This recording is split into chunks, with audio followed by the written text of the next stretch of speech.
woman standing by the wall to Carla's left. She was shrouded in shadow, but even so, Carla could tell she looked out of place. About 28, she was dressed in a black bomber jacket, hair tucked under a scruffy hat, face obscured by a thick wool scarf, and she seemed to be looking for someone. As her eyes darted around the room, briefly alighting on Carla before looking quickly away. And then the damn woman wanted different tiles in the bathroom, as if she hadn't made enough changes, Baz was saying, beer almost finished. Carla turned back to him. "Do you see that woman?" She gave a light nod to the woman by the wall. "Don't you think she looks, well, odd?" Baz followed her stare before shrugging and downing the last of his pint. "She's obviously homeless and has come in for a bit of warm. It's not a crime, Carla, even though the police would probably like to make it one." She ignored the dig. Ever since she'd hidden from Baz that she was still using contraceptives, which she'd fully admitted was a terrible thing to do, he had increasingly made negative comments about the police in general and her colleagues in particular. She weathered it, figuring it was a price worth paying for him to trust her again, but every time a jibe came, it was just a reminder he didn't. Baz stood. "I'm getting another pint. Want another?" The mood he was in made her want a whole bottle, but she said, "No thanks, I'm good." She watched him walk off and felt a pang of love. But whether it was for what they had now or a memory of what had been, she couldn't tell. Taking a sip of wine, she looked back at the woman by the wall. She hadn't moved. Carla thought how small she looked, as if she was trying to make herself invisible. Maybe Baz was right. She was homeless and hiding from bar staff.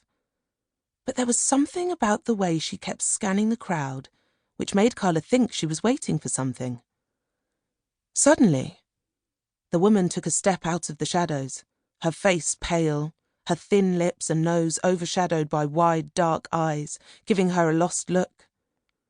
She appeared to have found what she was looking for, eyes fixated on a spot to the right of Carla. But the strength of the crowd made it impossible for Carla to see what it was. Then everything happened at once, or in a sequence Carla was unable to untangle even days, weeks later. Baz was coming towards her with a pint of beer. The woman was taking a step back, then another.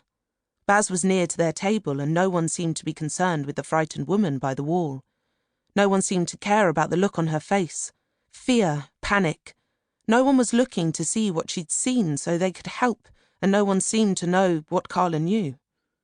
The woman was about to jump. Carla stood, shouted to Baz, the sound muffled in her head. He looked to where she was pointing.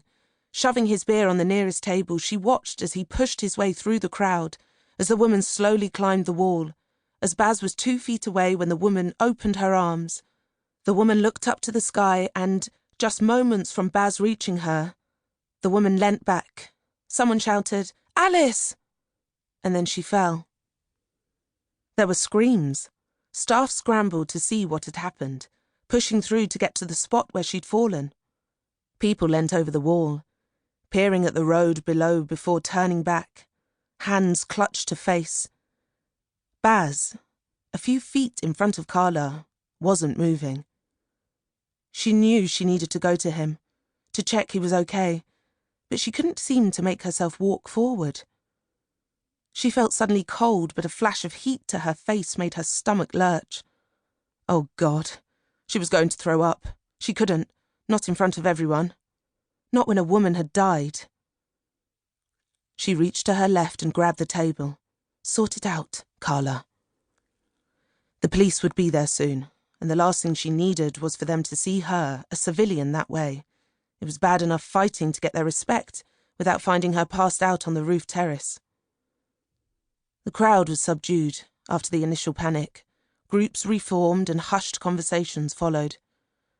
Staff by the door fending off those who wanted to leave before the police got there.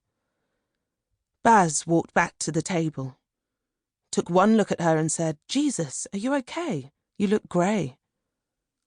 When she didn't reply, he took her elbow and slowly helped her onto